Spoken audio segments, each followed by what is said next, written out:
in that time will believe na magkakaroon ng kagutom sa mundo? For an earth like ours, with vast resources, a planet that can feed 15 billion people at a time, walang magugutom. Would you believe that? Dapat ang mundo, mapapakain niya ang kanyang populasyong 15 billion na walang magugutom.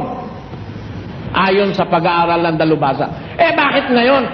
Si 6 billion pa lang ang tao sa mundo, marami na nagugutom.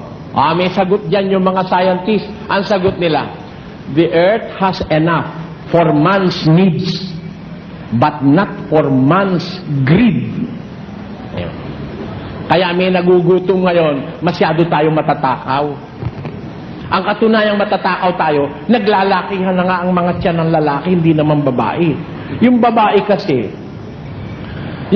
kasi, pag lumaki tiyan, okay lang yun. Diba? May daladalang baby. Ang lalaki naman, wala naman daladalang baby, tain naman ang laman. Siguro sobra dain ang kinakain. Kasi, according to a recent health book that I have read, alam nyo ba, para wag kang tumaba, para wag kang lumaki tiyan, para wag kang maging obese, meron palang batas yan. You must eat. Ang food that you are going to take into your body must be as big only as your wrist, your palm. Yan, ganyan lang dapat mong kainin. Hindi ka tataba.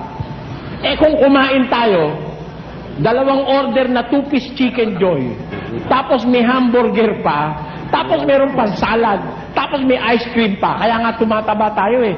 Kung ngayon, bakit ang tao'y nagugutom sa mundo? Dapat sana walang gutom eh. Walang gutom. 15 billion ang kayang pakainin ng mundo normally na walang magugutom. Pero 6 billion pa lang nagugutom ng tao because we are very greedy. Ang totoo, yung mayayaman, nabubulok nga yung kanilang mga apple at saka mga grapes sa rep. Yung mahirap, di nila mabigyan. Kapit-bahay lang nila yun. Kapit-bahay lang. Mataas yung bakod. Doon sa may likod ng bakod nila, may squatter doon. Yung kanilang mga Doberman, yung mga aso nila, kung kumain nyo, kilo-kilong beef, tsaka mga karne. Pero yung kapitbahay nila, kahit isang pirasong beef, di nila mabigyan eh. Ganon na tayo kasama. Sasabihin nyo, masama ba yun? Hindi ko bigyan kapitbahay ko. Bakit? Dapat ko ba ikang intindihin ng mundo? Obligasyon ng tao yun. Na yung nearest neighbor mo, love thy neighbor as thyself. Like ours, yung kapitbahay natin, wala na tayong pakialam. Kahit maligas yan eh, wala na tayong pakialam eh. Tapos we speak of love. Especially yesterday. Naku, puro love na lang. I wish you love. I wish you the best of everything because I love you. Yan, kahapon, usong-uso yung kahapon eh. Pero lipas na ngayon yan. Ano ba ngayon? 15? Di ba 14 kahapon? Araw ng pagmamahal daw. I wish you health and more than wealth. I wish you love. I wish you shelter from the storm.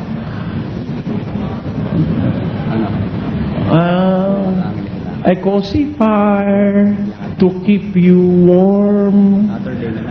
I wish you health and more than wealth. I wish you love. Ayan. Yan, puro love, sinasabi natin, ano? Pero, simply loving our neighbors, yung nandun sa tabing bakod natin, hindi naman natin pinapakialaman yun. Pag hindi totoo sinasabi ko, tutul kayo. Wala naman tayong pakialam. Yung ka-classmate mo, walang baon, ano pakialam mo? Magdusa ka. Wala kang baon eh. Tutuksuhin pa nga eh. Sarap nito. Magdusa ka. Ganyan. Ganyan ho tayong tao. Ganyan tayo kasama ngayon. Because, in the standards of the scriptures, although you do not feel guilt within you, ang tawag sa iyo ng Diyos, masamang tao. Because you have lost your concern for your fellow men. Ganun ho na tayo kasama ngayon. Kaya ang pag-uusapan natin, Biblia, yung tunay na pag-ibig, wala na ho ngayong meron nun eh. Bihira na lang. Bihira na lang. Nawala na yon. Ang totoo nga, sabi ko nga ngayon common sense is not very common now Di ba? That thing that we say or we call common sense is not very common now. Wala na rin tayong common sense ngayon. Maraming tao. Forgive me for saying this, Marami na ngayon, hindi na gumagamit ng common sense ang tao. Bakit? Biro mo yung drugs. Alam mo naman, pag nag-drugs ka, masisira na ang buhay mo. Ba't nagda-drugs ka pa? Ha? Yun lang sabi ko doon sa mga anak ko, sa mga pamangkin ko, sa mga apo ko. I refrain from taking anything that is with sugar in it. Ayoko. Galit ako sa sugar. I have known the sufferings of diabetics because my mother is a diabetic. She's now 87 years old with 7 years old of a diabetic life. 7 taon na siyang may diabetes. I have known the malady of diabetes. Kaya sabi ko, nag-research ako sa sugar. Masama pala talaga yung sugar. Pero we are being encouraged to eat sugar, to drink soft drinks, chocolate. Actually, we cannot drink chocolate without sugar. Pero tanong nyo sa mga professors nyo in science, sugar has nothing good in it. Only the taste. Pero ang nandyan, lason. It's a compound. It's a chemical compound. It is addictive. Yan sugar. Pero, ang symbol ng love is sugar. Di ba? Sugar in the morning, sugar in the evening, sugar at supper time. Be my little sugar and love me all the time. Alam niyo ba yan? Hindi pa kayo tao kasi nung mauso yun. Ngayon, yung simbolo mismo ng pag-ibig, mali Sugar, sweet. Hindi como sweet, mabuti. There are things that are bitter, but very good for the body.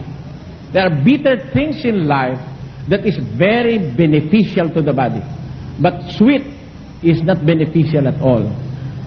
I will believe you if that sweetness is coming from something that is natural, pwede pa. Pero pagka sweetness of sugar or sucrose, masama po yun sa katawan. Ngayon, ba't ko dinidiscuss itong bagay na ito? Kasi sa pag-aaral ko ng iba't ibang bagay sa mundo, I have known that the Bible is an authority of life. Sa science, sa health, nandito lahat Kaya, walang masama kung dito natin kukunin yung talagang kahulugan ng pag-ibig. Umpisahan ho natin. The first 1.5 hour that have passed is just an introduction of our topic. Pero palagay ko naman, doon sa introduction na yun, may napulot na kayo, Lalo na yung kanta ko. Learning to love yourself is the greatest love of all. Yun ang sabi nung kanta. Galit doon si Andres Bonifacio. Dahil sabi ni Andres, aling pag-ibig pa ang hihigit kaya sa pagkadalisay at pagkadakila, kundi ang pag-ibig sa tinubuang lupa. Magkakontra sila. Kaya hindi authority. Dahil kung yung parehong totoo, it must not contradict with the other. Kung totoong ang tamang pag-ibig at ang tunay na pinakadakilang pag-ibig ay pagmamahal sa lupang tinubuan, hindi dapat kontrahin naman ng isa pang pagmamahal yon. Nang pagmamahal daw sa sarili is the greatest love of all. Ngayon, para wag tayo maligaw, let us turn the pages of our Bible. Ano ba ang tunay na kahulugan ng pag-ibig? What is love after all? In the biblical definition of it. Kasi, maliligaw ka sa iba-ibang mga definition Love is a many splendor thing. It's the April rose that only grows in the early spring. Love is nature's way of giving, a reason to be living, a golden crown that makes a man a king. Lost on a high and windy hill, in the morning mist, two lovers kissed, and the world stood still. Bagay, tama yun eh. When two lovers kiss, the world will stand still. And your fingers touch my silent heart, and taught it how to sing. Yes, true love, a many splendor thing. Ayon, di ba? Ang daing definition ng love doon sa kanta na yun eh. Pero, let us set aside those definitions. That love is blind. Sometimes it's true that love is blind also. Biro mo, makapag-asawa ng pagkaganda-ganda yung pagkapangit-pangit. Pwede ba that love is blind talaga? Pero sa Biblia, ito po ang definition ng love. And, as I read the verses, please assess yourselves. If you have this kind of values in you, then rate yourself if you have the true love that is being taught us by our Creator. And the meaning of love is 13:4 of the book of 1 Corinthians. Pakinggan niyo. Ang pag-ibig ay mapagpahinuhod. Ayun. Ang pag-ibig, ang wika, ay mapagpahinuhod. Ano ba sa English yung mapagpahinuhod? Charity suffereth long. Ayun. Suffereth long. Opo. Ayun. Mapagpahinuhod. Ang pag-ibig pala, ano siya, someone who has love is ready to suffer long. Kaya halimbawa, nakapag-asawa ka ng may underarm alarm. Ano? Hindi naman pwede pag natuklasan mo may underarm alarm, tapon mo na sa basura, no? Remember your vow to love and to cherish in sickness and in health, for richer, for poorer, until death do you part. Until death, ha? Pero mo sa harap ng altar. Oh. Di ba sa harap ng altar kayo nagsumpaan, kaharap si Santa Maria ron? Iginagalang mo. Pagkatapos pagtalikod mo kay Santa Maria, binugbog mo na yung asawa mo. Hiwalay na tayo. You do not have the real meaning of love in you. Because love is ready to suffer for long. Ang pag-ibig, mapagpahinuhod. Meaning, kahit na yung asawa mo'y mayroong underarm alarm o kaya may bad breath. Bawa, nagkikising kayo, naamoy mo. Na-turn off ka, no? Eh, hindi ka nakikibo. Mahal mo kasi siya. Ha? Mahal mo siya. Sa susunod, expected mo na yun. The next time around, makakaamoy ka na naman uli ng ganon. Ayan. Sa susunod, payag ka na naman uling ganon. Because love suffereth long. Ang pag-ibig, mapagpahinuhod. That is a true measure of love. If you can bear the underarm alarm and the bad breath, kasi hindi naman alam nung nagnonobyo pa kayo, hindi naman niya sasabihin meron siyang hadhad di ba? O kaya meron siyang itinatagong buni. Eh kung talagang mahal mo, kahit makita mo na yung buni niya, mahal mo siya. You can suffer with him. Di ba? Yan ang isang hulang ibig. Ano pa? Tuloy natin. Ang pag-ibig ay magandang loob. Ang pag-ibig pala magandang loob. Alam nyo, walang pinakamasama sa tao kundi loob eh. Ewan ko kung maniwala kayo. Walang pinakamasama sa tao kundi loob. Walang pinakamarumi kundi loob. Bakit? Marumi. Yan labas, nalilinis yan eh. Yung loob, kahit marumi, hindi pwedeng dilinisin dahil naman nakikita yun eh. Kaya yung tao, masamang loob sa kapwa. Nag-iisip ng masama sa tatay niya, nag-iisip ng masama sa nanay niya, nag-iisip ng masama sa kapatid niya, may masamang loob siya sa kaklase niya o sa teacher niya, may masamang loob siya. Pero, ang may pag-ibig, magandang loob. Therefore, Love is powerful enough para alisin lahat ng marumi sa loob. Marumi kasi rin eh. Pakinggan nyo ang testimony ng Diyos. 17:9 of the book of Jeremiah. Pakinggan nyo ang nakasulat. Ang puso ay magdaraya ng higit kaysa lahat na bagay at totoong masama. Ayun. Ang puso, ang wika'y mas masama, magdaraya kaysa lahat ng bagay. Kaya lahat ng masama, nakaimbak dyan eh. Nakatago. Hindi naman papakita sa yung tao yan. Sasabi sa'yo, pagdating mong ngigitian ka eh. Sabi nga ng balagtas, pagka ang salubong sa'yo ano na nga yun? Ngingiting masayang muka, may pakitang giliw, mag-iingat ka't kaaway na lihim. Thank you very much, ma'am. Tamo, kasi magkaklase kami ni ma'am nung araw eh. Magkasintanda kami. Ngayon, ano ibig ko sabihin, mga kapatid?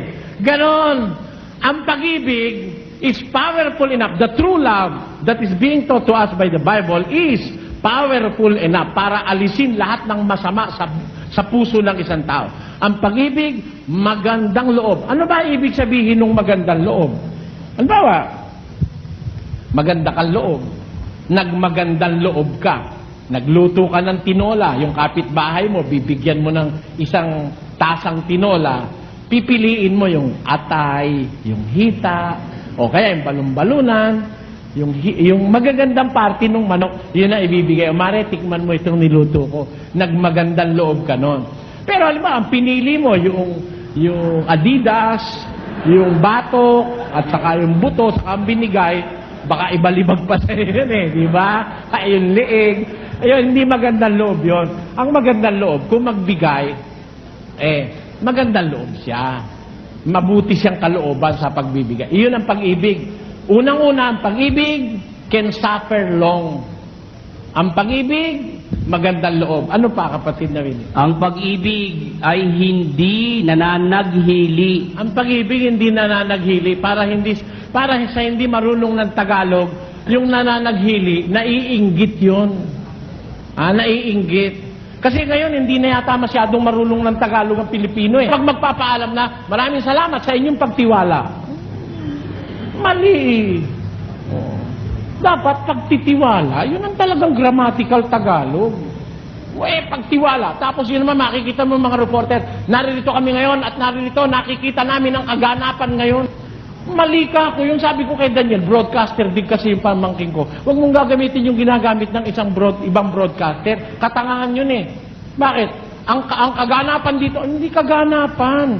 Ang salitang kaganapan, yung pagiging ganap ng isang bagay, it's perfection, it's a completeness, yun ang ginagamit yung salitang kaganapan.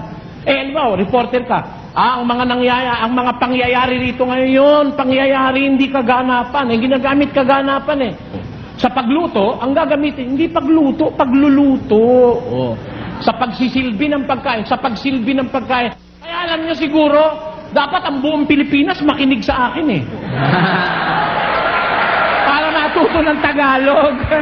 Diba? Yung iba, nagdaldal ng daldal. They are not very careful about the words that they are using in their discourses. Ang natatawid tuloy sa mga bata, mali.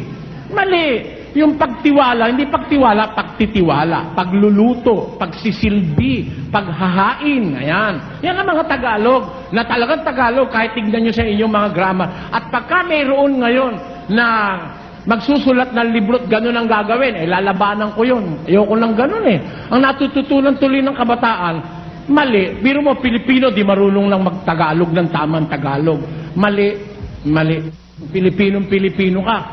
Ewan ko lang. Baka sabihin na lang, masyado naman akong mitikuloso. Pero, alam nyo, ang pagiging mitikuloso is the way to perfection. Tandaan nyo. You cannot be perfect if you are not meticulous enough in noticing small evils in life. Kasi yung maliliit na bagay na mali, yun ang lumalaki ng lumalaki. That will mislead us in this generation. Ngayon, balik tayo dun sa sinasabing pag-ibig, Ang pag-ibig, mapagpahinuhod. Ang pag-ibig, magandang loob. Ang pag-ibig, hindi nananaghili. Halimbawa, magkapatid tayo in a family. Naglilinis ka. Ako ako nakaupo. Mahal mo ko bilang kapatid. Ikaw naglilinis. Hindi ka maiinggit dahil hindi ako naglilinis. Ikaw naman, tumayo ka naman dyan, tulungan mo naman ako nito. Para ka senyora yan, para ka senyor dyan. Ako pagod na pagod. Kung mahal mo yung kapatid mo, hindi ka magkakaroon ng panaghili. Maaari, masama ang katawan. Hindi, maglinis ka mag-isa. Kasi pag naturuan din ng pag-ibig yung kapatid mo, hindi ka naman niya pababayaang mag-isa. Kaya yung pananaghili, masama ho sa tao yun eh. Yung nananaghili ka sa iba. Halimbawa, bumili yung kapitbahay mo ng stereo. Ang lakas. Nananaghili ka. Pag nanalo ko sa loto, bibili ko mas malakas. Mabibigay kayo. Masama yun. Wala kang pag-ibig noon pag nananaghili ka. Ang tunay na pag-ibig, hindi nananaghili. He is contented of what he have. Hindi siya nananaghili sa iba. Bawa, nanaghili ka sa mayaman, hold upin mo. O nanaghili ka sa ibang tao na meron, aagawan mo. I-snatchin mo. Ang may pag-ibig, hindi nananaghili. Kontento siya dun sa nasa kanya. Pagkatapos, ano pa ang sabi? Ang pag-ibig ay hindi nagmamapuri. Ang pag-ibig hindi nagmamapuri is not boastful. Meron, lalo na sa mga learning institutions, ay usong-uso yung boastfulness. Yung bampayabangan, pataasan ng ihi. Ganun eh. Lalo na pagka may mga competitions, competitions among scholars, lalo na those who are vying for the highest honor, nandun makikita mo yung boastfulness eh. Yung, tawag doon sa Tagalog? Kayabang. Hindi, yung binasa mo. Pagmamapuri. Pag nagmamapuri. Siya ang mabuti, siya ang tama, siya ang totoo. Yung kapwa niya mali, ganun siya. Wala siyang pag-ibig noon. Tatandaan nyo, ang pag-ibig mayroong definition sa Biblia. The rightful meaning of love in the Bible. Ano pa susunod? Hindi mapagpalalo. Hindi mapagpalalo. Marami ngayon, palalo ang tao eh. Tayo ngayon sa society natin. Kaya hindi magkasundo-sundo, puro palalo ang maraming tao. Tamo ibagsak! Ibagsak ang rehimeng Marcos US! Ibagsak! Bagsak. Kala ko tutol kay Marcos eh. Bata pa kasi ko noon eh. Nung mapalitan si Marcos, after 21 years, si Cory naman. Pagkaraan 2 taon, ibagsak ang rehimeng Cory US! Nung araw, ibagsak si Marcos, ngayon si Cory naman. Nanonood lang naman ako eh. Nung mawala si Cory, nabagsak na nga. Humalili naman si Tabaco, si President Ramos, Makita mo na naman sa mga pader, ibagsak ang rehimeng Ramos US! Ramos, tutal ng kalo, bagsak! Bira ako, puro na lang ibagsak. Nabagsak naman si Ramos. Hindi na nanalo eh. Akala nga nila, ang kasunod si Divinesia eh. Di ba, ma'am? Sabi ni Almeida, you will be the next president of the Philippines.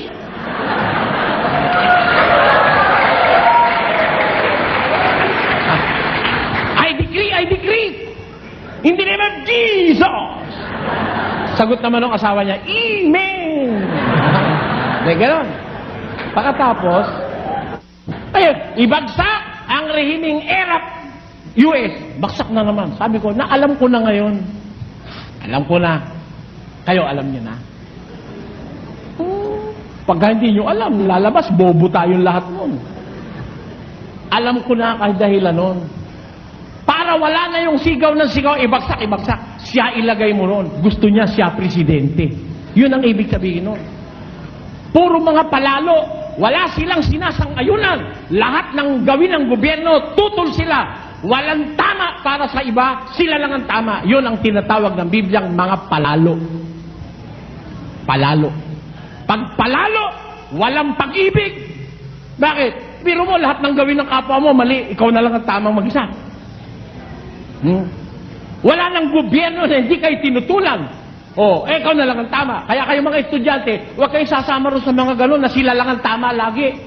Wala namang mabuting ginawa. Di mo, sumasakay ka sa LRT. Di ginawa ni Imelda yan eh. Di ginawa rin tama yun. Yun ang justice. Yun ang pag-ibig. Tanggapin mo yung tama, yung mali, hindi bali. Punahin mo. Pero pag may tama, tanggapin mo naman tama. O ginagamit mo ngayon CCP. Ha? Yung Cultural Center of the Philippines. Yung PICC. Di ba si Imelda nagpagawa nun? Ba't kung murahin nyo, ganun na lang? At tumanong naman kayo ng utang na loob. Yung LRT, ginawa rin naman yan para sa masa, di ba? Oh. Puro na lang ba ginawa ni Marcos puro na lang mali? Hindi naman Ang tunay na pag-ibig is weighing. Alamin mo kung alin ang tama at mali. Tanggapin mo naman yung tama. Meron namang magandang ginawa si Ramos O, di ba? Palagay mo, pangit yung tabako niya. Meron siyang magandang ginawa. Tama ba ako? Hindi, mga kapatid. O, si President Cory, kahit babae, may maganda ba siyang ginawa? Meron. Kahit galit ka kay Cory, hindi puro na lang yung galit mo, galit ka ang iaano mo, palalo ka lalabas nun. Parang ikaw ang pinakamatalino. Gusto mo kasi ikaw ang nandun. Kaya ito si Crispin Beltran, magpahinga kayo. Mga KMU, hindi ganyan ang dapat na pakikipagtrato sa kababayan. Wala na kayong pag-ibig. Lahat na lang sa inyo, mali. Mga KMU, mga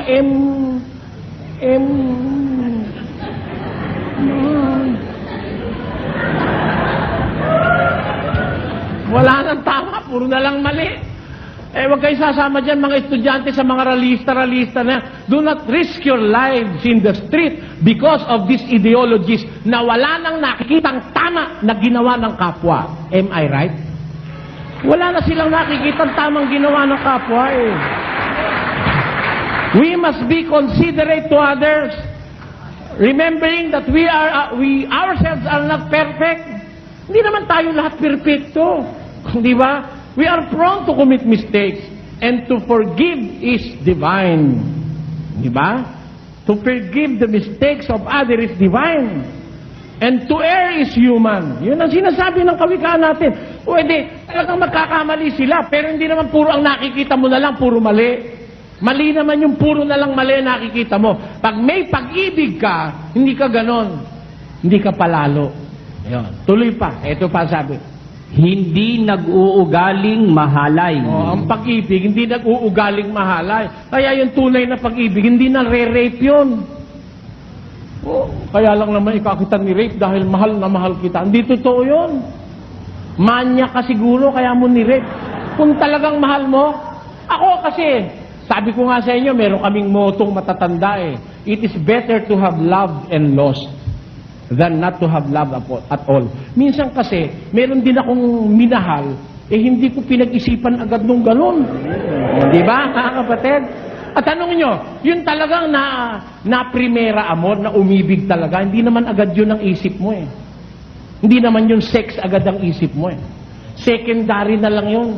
Pero ang nangunguna sa iyong halay, nahahalayin mo yung babae, pupwersahin mo, tapos sasabihin mo, mahal mo siya, you are being belied by the Bible. Bakit? Sabi sa Biblia, ang pag-ibig hindi nag-uugaling mahalay. Kaya pag ang nanliligaw sa inyo, walang ginawa kundi chancingan kayo, tigil nyo na. Yung naliligaw pala, sinachancingan ka na, wag ka sasagot doon. Huwag sasagutin yun. Hindi ka tiwa-tiwalang tao yun. Pero pag naliligaw sa inyo, ginagalang yung katawan nyo, babae kayo, ginagalang kayo. Mas matimbang yun. Tandaan nyo yun. Yun is a tip from a dirty old man. Yun ang tip ko sa inyo. Pagka kayo ang naliligaw sa iyo, walang ginawa kundi manyansing, hindi ka tunay na mahal niyan. Kasi yung tunay na pag-ibig as defined by the Lord ay hindi nag-uugaling mahalay. Ano pa? Tuloy natin. Hindi hinahanap ang kanyang sarili. Tanyo, yung may tunay na pag-ibig, hindi naghahanap ng sarili yon. Ano ibig sabihin nun? Ibig ba sabihin na wala ang sarili mo? Hindi ganon.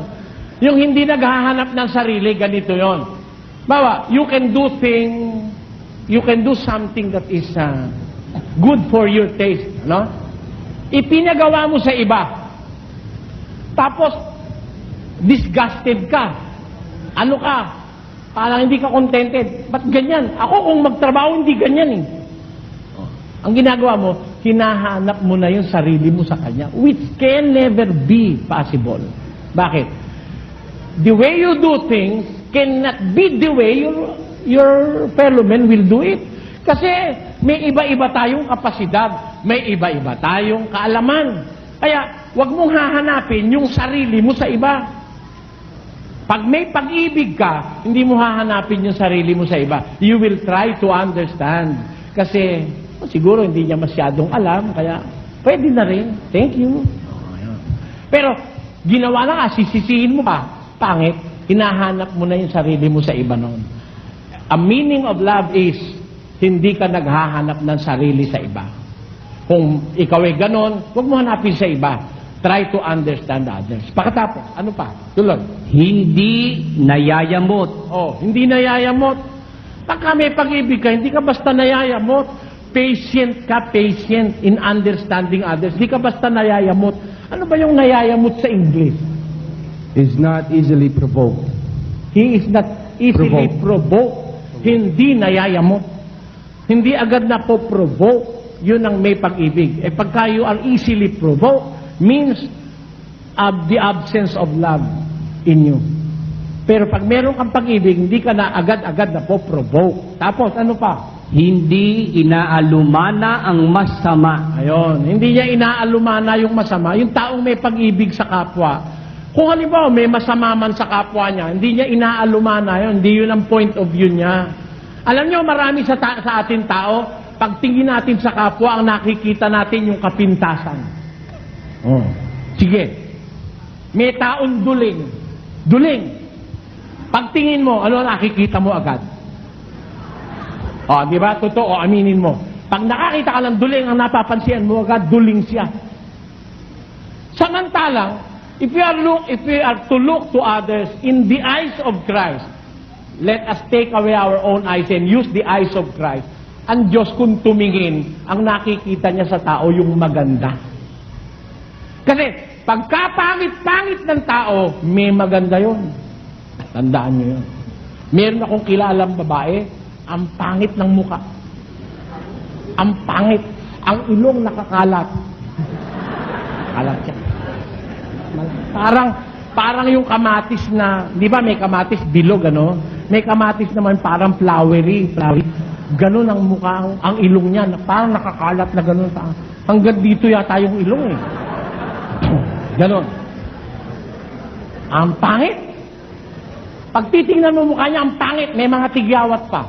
Pero alam mo, takpan mo yung mukha niya, ito. No? Mula leeg hanggang baba, perfect. Napakakinis, napakaputi. At pag kumanta, nako, maniwala ka, para ka numulutang sa ulat. Napakaganda ng boses. Ganyan. Kaya ang tao, pangit-pangit man, may maganda sa kanya. Sana, pagtingin natin sa kapwa, kung may pag-ibig ka talaga, galing sa Diyos yung pag-ibig na yun, ang titignan mo, hindi yung masama, yung mabuting nasa kapwa. And you can help by cultivating that something good in your neighbor or kapwa. Kasi, yung mabuti, pagkaho yung kinukultivate mo, it grows. Ikaw pala maganda pala boses mo, no? Hindi naman. Hindi, talagang maganda. Totoo sinasabi ko sa'yo. O, sige, kumanta ka. O, i-cultivate mo, lalakas ang loob nun. Ikaw pala, pwede ka pala social worker eh. Bakit? Pero, ang tapang mo pala, hinawakan mo yung tao may sugat, malaki sugat eh. Gusto niyang makatulong. Hinawakan niya, dumudugo. Meron iba, tatakot sa dugo siya, hindi. Pwede ka pala akong social worker eh. Di ginanong ko. Pagkaraan ng 1 taon, 2, social worker na. Oo nga. Sa Miami, sa Pampanga, social worker na siya. Para ba raw natanim sa isip niya, sinabi ko, pwede siyang social worker. Pumasok nga sa sa Department of DSWD. Social worker na siya. Alam nyo, kailangan lang sa tao encouragement eh. Para yung mabuting nasa kanya, ma-develop. Ang may pag-ibig, ang tinitignan niya sa kapwa, yung mabuti sa kapwa, hindi yung masama. Tingnan nyo ha? Ano pa sabi ng pag-ibig? Bata? Hindi nagagalak sa kalikuan. Ang pag-ibig pala, hindi nagagalak sa kalikuan. Hindi sila natutuwa pag mali. Halimbawa, mga sugal, drugs, hindi sila natutuwa. Pag may pag-ibig ka, hindi ka matutuwa pag mali. Tinanin niyo ako, mga kababayan. Pagka mali ang sinasabi ng mga kapwa ko, pastor, galit ako. Sabi naman ng iba, wala na akong ginawa kundi akong matake. Sabi ni Eddie Villanueva, wala raw akong pag-ibig. Ano? Yun nga ang pag-ibig ko, no? Na pagkamali, hindi ako tuwa sa mali. Ayoko ng mali pagdating sa relihiyon. Yun nga lang sa grammar, ayoko ng mali eh. Lalo pa sa relihiyon. Ikaw ba nakakita ka na ba ng nakatbalong Tagalog? May kuba? Sige. Pag nakakita ko rito ngayon na nakabarong Tagalog, nakakurbata, lalapitan ko, kapatid, masama yan, hindi tama yan. Barong Tagalog ang lalagyan kurbata. Hindi masama yun dahil ma-out of place eh. Yung punahin mo yung mali, hindi masama yun. Ganun po ginagawa ko. I am a religious fiscalizer. Pagkamali, at ako nagpapasalamat sa Chief Prosecutor ng Parañaque, ng Manila City Hall, at saka ng Makati. Kasi idinimanda po ako ni Almede. Libel ang idinimanda sa akin. Awa naman ng Diyos, yung 6 na demanda niya, na-dismiss na. Sabi nung fiscal sa Quezon City, si Fiscal Varias, Mr. Soriano is a religious fiscalizer. Therefore, he is protected by the mantle of privileged communication, sabi niya. Dinismiss. Kasi hindi naman daw masama palang mag-fiscalize ka, basta't may batayan ka lang. Yun ang role ko in the religious world. Kasi hindi ako natutuwa pag mali eh. Pag mali, ayoko nun. Kaya sinasabi ko yon. Ako naman, sinasabi ko, kung ako naman ang mali, di ako naman ang punahin nyo. Payag naman ako eh. Wala naman taong agad-agad ka, perfecto ka ba agad? Di naman eh. Yung pag mali, sabi mo, hoy, yan tae, huwag mo dyan ilagay. Sabi naman sa akin sa TV, napaka-bulgar mong magsalita, Mr. Soriano. Bakit naman tae? Masama ka sa TV yun. Hindi ka ako. Paniwala akong di totoo. Siguro ako lang ang makakapagbago niyang radio code sa Philippines. Bino mo sasabihin mo, tae, ayaw nila ng tae. Ano sasabihin mo, dumi. Mali naman yun. Sabi ko, sa Biblia, tae. Sabihin mo, dumi. Mali yun. Yung totoo, yung tae, dumi yun. Tama yun eh. Yung tae, dumi yun. Pero hindi lahat ng dumi, tae. Tama po ba o hindi? Halimbawa, isipin nyo ha. Sabi, may dumi ka sa mukha yung meron dahon na tuyo, dumikit dun sa kanyang eyebrow. May dumi ka sa mukha kung yun tae, dumi tae, pag sinabi mo palang dumi may dumi ka sa mukha Ang pangit. Tama, may dumi ka sa mukha, Mare. Hindi classified kung ano yung dumi. Pero pagka talagang tae, huwag mo sasabihin dumi. Magiging ano. You cannot interchangeably use dumi and tae. Although it is true that tae is dumi, but not all dumi is tae. Ganon ako kabulgar. Pag tae, tae talaga. Ganon. Pagka sipon, sipon talaga. Di ba? Yun ang tama para wag nangangapa ang tao sa kapwa. Ganun po ibig ko sabihin. Ang isang dahilan, bakit? Yung pag-ibig, ang sabi niya ay hindi nagagalak sa kalikuan, kundi nakikigalak sa katotohanan. Ang pag-ibig, hindi nakikigaluan, kundi sa katotohanan. Ang alam niyo, pag ang isang tao, mas gusto niya yung totoo kaysa sa mali. Pag tama, gusto niya yon. It's a sign of love. Tama. Hindi siya, ayaw niya ng mali, gusto niya tama, parang ganito. Halimbawa, mahal kita, paiinumin ka ng lason. Magagalit ako, hindi. Mahal ka ng lason, di ba ako magagalit? Baka sampalin ko pa yung nagpapainom sa'yo ng lason sa galit ko Mahal kita kasi Kaya pag may pag-ibig ka, hindi ka nagagalak sa kalikuan, kundi ang galak mo'y ang katotohanan. Doon ka nagagalak. Isa yon sa mga qualities ng tunay na pag-ibig. Tapos, lahat ay binabata. Lahat ay binabata. Talagang yung pag-ibig mapagbata. Ano ba yung sabihin ng binabata, kapatid na Soren dyan sa English? Beareth all things. Love beareth all things. Marunong siyang magbata, magtiis. Tapos, lahat ay pinaniniwalaan. Lahat ay pinaniniwalaan. Pagka pala may pag-ibig ka, ay ikaw trustful ka, Hindi ka yung parang laging niloloko. Ano ba tawag doon sa hindi walang tiwala sa kapwa? Dudahin. Yung walang tiwala sa kapwa. Palaging duda siya. Pag may pag-ibig ka, nagtitiwala ka sa iyong kapwa na mahal mo. Yung mahal mo, baka kung saan ka na naman pupunta ngayong gabi. Hindi, dear, mag-overtime lang. Overtime, baka mamaya may kulasisi ka, ha? Hindi ganon. Pag may pag-ibig ka, dear, mag-overtime ako, ha? Sige, ingat ka, ha? Tama? Kasi pagka sinabi mo, siguro may babae ka, no? Aga ganon, yung asawa mo na fed up na yon, daldal ka kasing daldal.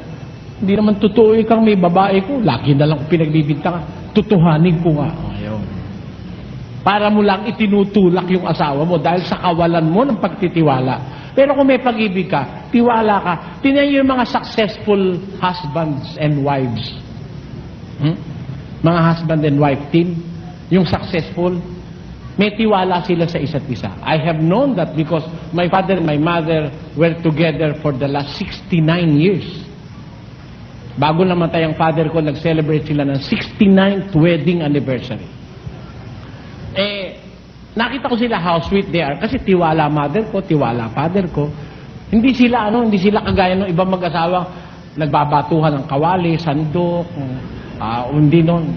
At never na nakita ko ang father ko sinaktan ng mother ko. Hindi. Minsan tumataas ang boses niya pero para saktan niya, sabi niya kasi raw sa mother ko, pag sinaktan kita, iiwanan na kita. Sabi niya. And naging siya, matagumpay po siya na hanggang sa mamatay father ko, di niya sinaktan ng mother ko. Minsan nga yung mother ko pa ang nananakit sa father ko. Minsan pag naglilihi raw, kinakalmot ang father ko sa likod. Parang pusa raw siya. Pero siya, hindi siya sinaktan ng father ko. Kasi yung may pag-ibig na talaga, mapagtiis yun, mapagtiwala yun. Tapos, lahat ay inaasahan. Ayun, ang may pag-ibig, meron siyang pag-asa. Hopeful siya in dealing with his fellow men. Hindi siya laging parang wala siyang tiwala. Meron siyang hope. There is hope in him. Sabi nung kapwa niya, bayan mo, Mare, makakabayad din ako sa'yo. Baka next month. Meron siyang hope. Ayan. Ganun ang may pag-ibig. And so far, yung kabuuan na yan, ang kahulugan ng pag-ibig na sinasabi sa Biblia. The true meaning of love, please remember it, is recorded in 1 Corinthians chapter 13, verses 3 to 8. 1 Corinthians 13, 3 to 8. At yun ang pag-ibig na dapat nating mataglay sa buhay. Tandaan nyo, maraming pag-ibig. Maraming pag-ibig. Isa dyan, pag-ibig sa pera, masama yan. Pag-ibig sa kalawan, masama rin yan. Pag-ibig na mali, masama rin yan. Yung pag-ibig na walang dangal, yung sinasabi ko sa inyo, masama yan. Ang magandang pag-ibig, yung sinabi ng Diyos, na pag-ibig with all those qualities and values in it. Yun ang dapat nating matandaan. Yun po ang tunay na pag-ibig. And I am leaving you the verses para basahin nyo sa inyong mga bahay. Tandaan nyo po, 13 verses 3 to 8 of 1 Corinthians. Pansamantala po, tigil natin ito. Itanong mo kay Soriano. Ang una ko pong tanong, Tatanong ko lang ho kung ano. tatanong ko lang ho. Ang katanungan po ay ganito. Tanong ko lang po sana kung How do you know if you're rightly dividing the word of truth or not? Biblia ang sasagot. Itanong mo kay Soriano. Itatanong ko lang po sana yung Biblia po consists of 66 books. Ano po yung ibig sabihin po ng kada books from Genesis to Revelation? Ano po yung pinaka-concept po niya at bakit po natin ito dapat paniwalaan? Unang-una, para maintindihan mo yung sinasabing Biblia, kapatid, the word Biblia is a plural form of the Greek singular Biblios or Biblion. Ang singular kasi, Biblion or Biblios, which means a book, a scroll. Yun ang kahulugan ng Biblios, a scroll or a book. Pag pinagsama-sama mo yung maraming book, ang tawag na ron, Biblia. Biblia. Kasi, para lang yan yung bacterium, pag marami, bacteria. Diba? Ganun yon. Ngayon, anong kahulugan kamo ng every book of the Bible? Yung mga title ng mga books of the Bible sometimes is insignificant. It is insignificant. Merong mga titles ng books of the Bible na merong meaning pero merong wala. Kagaya ng Genesis. Genesis in Hebrew means the beginning. Ano? Yung Exodus, yung pag-alis, which is the journey of the Israelites from Egypt, the land of promise. Ngayon, yung Leviticus, yung Numbers, etc., may kanya-kanya meaning, pero merong mga titles of the books of the Bible na it doesn't have any significance at all. Bawa, yung First King, Second King, Third Kings. Ibig sabihin lang yun, mga books yun that tells us the way of the kings of Israel. Ayun. Pero wala significance. Ngayon, sabi mo, ang susunod mong tanong, bakit tayo dapat maniwala sa Biblia? If you are intelligent enough to investigate it by yourself, you will be forced by the truth to believe the Bible. Ito papakita ko sa'yo, no? You will be forced. You have no way but to believe the Bible. You have no way out. Ganito yun. Meron kasi nakausap nung araw sa isang profesor ng medicine. Ano? Sabi niya, hindi raw siya naniniwala sa Bible. Ang tanong ko sa kanya, my first question is, what in the Bible ang sinasabi mo that you do not believe? What particular portion of the Bible? Sabi ko sa kanya, basta ikaw, hindi ako naniniwala sa Bible. Sabi niya, because sir, the Bible is a library of 66 books. What particular book or chapter or verse in the Bible ang sinasabi niyo, you do not believe on it? Wala naman si maituro. Ako ngayon ang nagturo. Sabi ka ako sa kanang Bible kasi, sir, it's evil to have sexual relationship with your close relative up to the third degree of consanguinity. Is that right or wrong? B or, siyempre, he is to answer in the affirmative. Okay yan. Yan, okay, numpisahan. The next question that I ask him, sabi ka ko kasi ng Diyos sa Israelites, whenever they are going to, hindi ka nasutuloy dahil kumakain ng iba. Hindi ko natuloy. Ibahin ko na lang. Sabi ka ako doon sa Bible, mamahalin natin ang ating mga magulang. Is that right? Sabi ko. Okay ka yan. Yan. Tapos, as we go on, ang sinasabi ko sa kanya na yung sa siyensya, yung personal hygiene. Alam ako, sir, bawal ka ako sa Bible, yung nakahawa ka ng isang taong may sakit at patay, nahawakan mo, bawal na humawa sa ibang bagay, lalo na sa pagkain. Sabi ng Bible, maghuhugas ka, tapos maliligo ka at maglalaba ng damit. Is that right? Sabi ko sa kanya. Okay ka, hygienically speak, tama yun. Ano pa, after an hour na kung anong sinasabi ko sa kanya, practically, sir, you believe the Bible. Sabi ko sa niya gano'n. Because wala ka man sa lahat ng sinabi kong galing Bible. Siguro ganito ang right term to you, sabi ko sa kanya. Hindi kayo sa Bible hindi naniniwala. Siguro ako, hindi kayo naniniwala sa inyong ad. Pero yung sinabi ko, dahil alam nyo, naniniwala kayo. Alam mo, after 4 hours of discussion, naghiwalay kami as friends. Naniniwala na siya sa Bible. Para rin yung isa kausap ko, na isang kotak sa bagwa, ang Bible daw hindi kumpleto. Kulang daw ang Bible, sabi niya. The Bible is not complete. Kulang ikayan, sabi niya. Tinanong ko siya, ako kulang. Marami kang kulang dyan sa Bible. Ay ka, hindi masyadong natikala dyan. Sabi ko, alin nga kulang? Sabi ko kasi, ganito yon. Tinamok ako kamay ko, 10 ang daliri. May kulang ba? Wala. Bakit alam mo? Kasi normal sa tao, 10 daliri. Kaya alam mo, walang kulang ang daliri ko dahil 10. Para sabihin mo, the Bible is kulang, alin ba ang gusto? What is complete? For you to judge that the Bible is incomplete, you must know what is complete. To assess if it is incomplete. Ayun. Bandang huli, naniwala siya, walang kulang. Kasi kahit ano itanong niya, nasa Bible eh. Ngayon, tinatanong mo sa akin, ano ba ang dapat paniwalaan sa Bible? Eh, di yung katotohanan nasa Bible, the truth that is in it. Meron po bang kasinungalingan sa Bible? Meron. Ano po yun? Sabi nung devil kay Eve, hindi naman kayo mamamatay, sige kainin mo yan, hindi ka mamamatay. That's a lie. Diba? Nasulat sa Bible yun. Kaya para wag kang mamislead, titignan mo muna kung yung paniniwalaan mo, salita ng devil o salita ng Diyos. Pag salita ng Diyos, it is completely true. Pag salita ng Diyos, yun ang paniwalaan mo sa Bible. Huling question na lang po, Brother Eli. Yung doktrina po na Katoliko, naaayon po pa to sa Biblia? Kung naaayon po. Yung doktrina po ng Katoliko, Naaayon sa Biblia po, kung sa pagkakaintindi. I'm sorry to say this, marami sa doktrina ng Catholic Church hindi ayon sa Biblia. Halimbawa, yung magbabayad ka sa binyag, magbabayad ka sa kasal. Sa Bible, walang bayad ang binyag, walang bayad ang kasal. Pakinggan mo ha.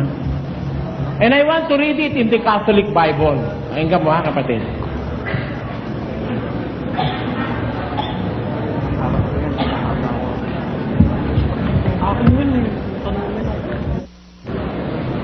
The Bible that Brother Willie is going to read is the authorized version of the Catholic Bible.